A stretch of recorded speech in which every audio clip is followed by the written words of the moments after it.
Señores todos atentos, el corrido ha comenzado en el pueblo San Francisco, en un palenque de gallos.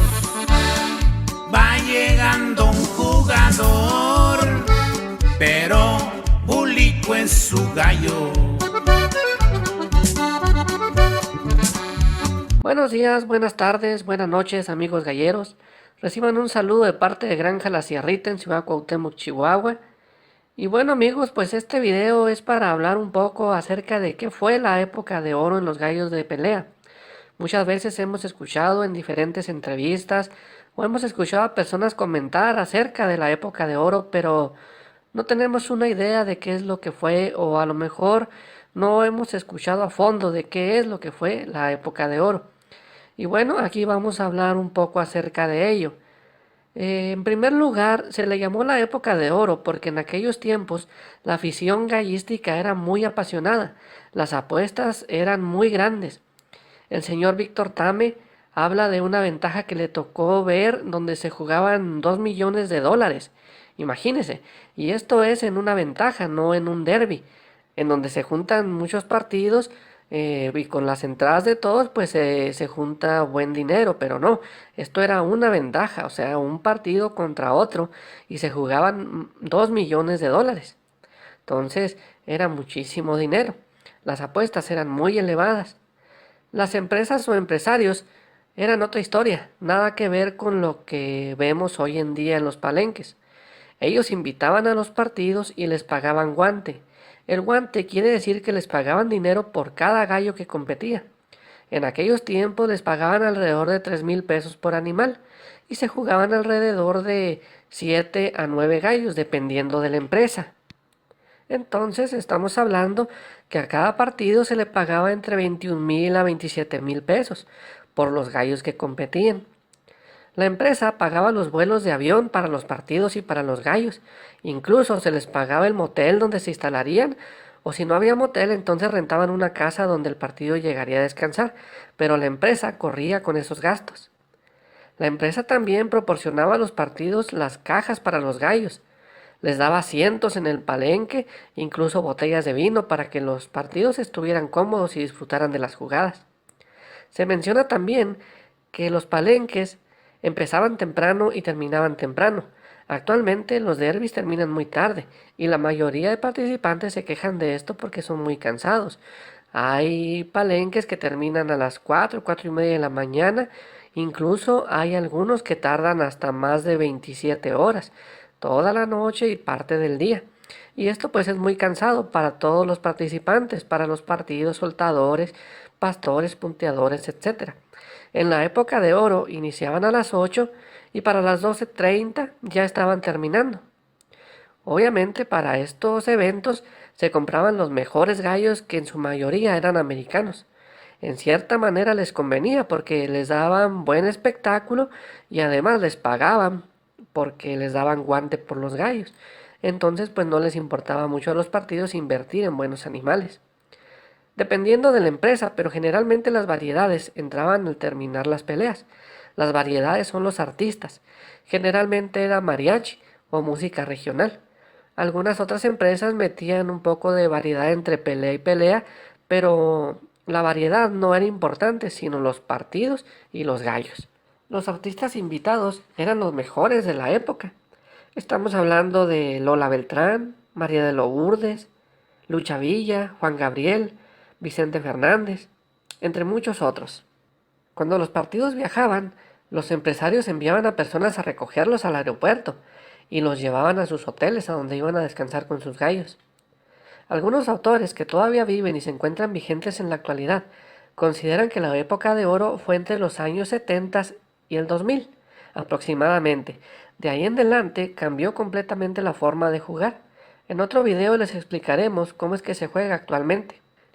Se contrataba a los mejores jueces de asiento de la época, gente conocedora del reglamento de aquel tiempo, y que además se caracterizaban por su honestidad y por su rectitud, pues no permitían cosas como hoy en día. Gente de la talla del Chato Rodolfo o el juez Barriga. Los empresarios de la época más famosos fueron el señor Alfonso Patiño, Enrique Mahú, Leobardo García, Emilio Chan, Erasmo Morales, Alfonso Franco, Pepe Leal, entre muchos otros. Pero de todos estos hay muchos reconocimientos para el que la gente consideró el mejor, el señor Alfonso Patiño, por ser un hombre muy recto, honesto, que daba un lugar muy alto a los partidos, además de ser un gran conocedor en los gallos. Algunos de los partidos que les tocó jugar la época de oro y aún siguen vigentes en la actualidad fueron Partido El Colibrí, del señor Gonzalo Sandoval, Partido Amialco, de Querétaro, del señor Alfredo Rodríguez Lilí, y quien luego fue socio del señor Víctor Tame, quien se encuentra aún en primer nivel. Partido Jiquilpan, del señor Arnoldo del Río, Partido Hermosillo Sonora, del señor Pedro Prandini, quien hiciera famoso, o partido donde el soltador famoso Beto Prandini diera sus primeros pasos. Partido Tepotzotlán, del señor Marcos Kiviat, entre algunos otros. Y en términos generales, amigos, a lo mejor se nos pasan algunos detalles, pero estos fueron los detalles que marcaron más la época de oro en los gallos, donde la gallística mexicana tuvo un gran auge y se incrementó en mucho la calidad, ya que todos los partidos, al ser de primer nivel, tenían los mejores gallos, los mejores soltadores, los mejores pastores, y sobre todo los empresarios se preocupaban por la fiesta gallística. Este tipo de juego, como todo, tiene sus pros y sus contras, ventajas y desventajas. Por ejemplo, algunas ventajas es que se reconocía a los partidos y se les pagaba guante por los gallos. Se les pagaba el hotel y los gastos de transportación, incluso las cajas de los gallos. Ayudó a que el nivel en México aumentara en gran manera, ya que los partidos importaban gallos de los mejores criadores americanos, porque querían tener un buen nivel y competir contra los mejores. También criadores mexicanos participaban, aunque en menor escala, con una calidad enorme, por supuesto. Algunas desventajas que podemos ver es que la empresa invitaba a los partidos, o sea que no cualquiera podría participar. Quiere decir que si nosotros no somos un partido reconocido o no estamos a la altura del primer nivel, jamás nos hubieran llamado y jamás nos hubieran invitado. Por ende, pues obviamente no nos hubieran pagado guante ni nos hubieran dado ninguno de estos beneficios que los partidos de primer nivel tenían. Actualmente en los Inter o los Golden Roster, diferentes eventos, se abre la invitación a todo aquel que quiera participar. Claro, las entradas son mínimo 30,000, 50,000, incluso mucho mayores o mucho más altas, pero cualquiera puede participar, incluso quienes tenemos galleras de traspatio o galleras de azotea. Es algo muy diferente decir que vamos a ganar porque es un nivel muy alto, pero cualquiera puede participar.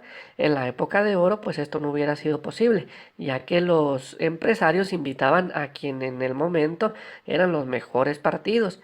¿Esto con qué objeto? Bueno, pues con que las plazas se llenaran, obviamente tenían buenos ingresos y por esos buenos ingresos podrían en cierta manera pagar los guantes y pagar todos los gastos que llevaba con los partidos. Y bueno, amigos, pues esperamos que el video les ayude, sobre todo a aquellos amigos que inician con los gallos y que a lo mejor por ahí en alguna ocasión hemos escuchado acerca de la época de oro, pero no tenemos una idea clara de qué es o qué fue la época de oro en los gallos. En términos generales, amigos, estos puntos que acabamos de ver fueron los que marcaron esa época de oro. A lo mejor se nos pasan algunos. Si usted conoce algunas otras cosas importantes de la época de oro en los gallos de combate, déjenlo en sus comentarios, amigos. Esperemos que el video les sirva. Saludos, amigos galleros. ¡Ánimo, hombre! Así lo entrenó el gallero, desde que él era un pollito, y con el paso del tiempo se puso bonito. Lo entrenó para las peleas.